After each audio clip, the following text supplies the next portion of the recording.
Bruce McCandless, who was captured in a stunning photograph in 1984 as he made the first untethered flight in space, has died aged 80, NASA said.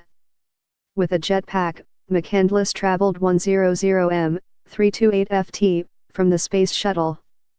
"That may have been one small step for Neil, but it's a heck of a big leap for me," he joked, adapting astronaut Neil Armstrong's famous moon landing line. Armstrong's words were in fact relayed to McCandless, who was in mission control for the moon landing in 1969.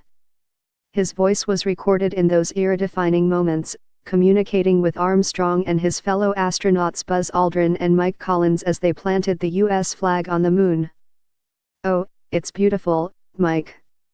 It really is," he said over the radio. He died at home in California on Thursday, NASA said. No cause of death was given. The iconic photo of Bruce soaring effortlessly in space has inspired generations of Americans to believe that there is no limit to the human potential, said Senator John McCain, who was a classmate of McCandless at the U.S. Naval Academy. McCandless was the youngest of 19 astronauts selected by NASA in 1966 to join the space program. He was 28, with a Navy career that had seen him in action during the Cuban Missile Crisis. It would be 1984 before he first flew to space, at the age of 46, but his untethered flight captured the imagination of a public that was becoming accustomed to space flight. McCandless orbited at 18,000 mph, 29,000 km per hour, using a hefty jetpack to propel himself away from and then back towards the space shuttle.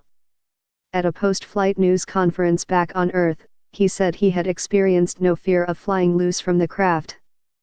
"Once you're accustomed to seeing the Earth rushing by at 4 miles per second and you concentrate on the orbiter and slash or the spar as your references at hand, you feel quite comfortable flying around at the relatively slow velocities with respect to them," he said. "It's sort of like two rather fast airplanes flying formation over one another." McCandless had over the years been involved with the design and development of the jetpack that allowed him to fly alone, and over the radio from space he told Mission Control, "We sure have a nice flying machine here." Alongside McCandless, Robert Stewart, an Army colonel, also tested the jetpack, officially known as the Manned Maneuvering Unit, MMU. Down on Earth, the New York Times described their flight in a front-page article as a spectacle of bravery and beauty. Free from any lifeline and propelled into the dark void by tiny jets, they became, in effect, the first human satellites, the paper wrote.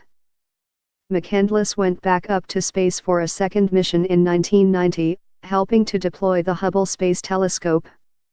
In total he spent 312 hours in space, 4 of them flying the MMU.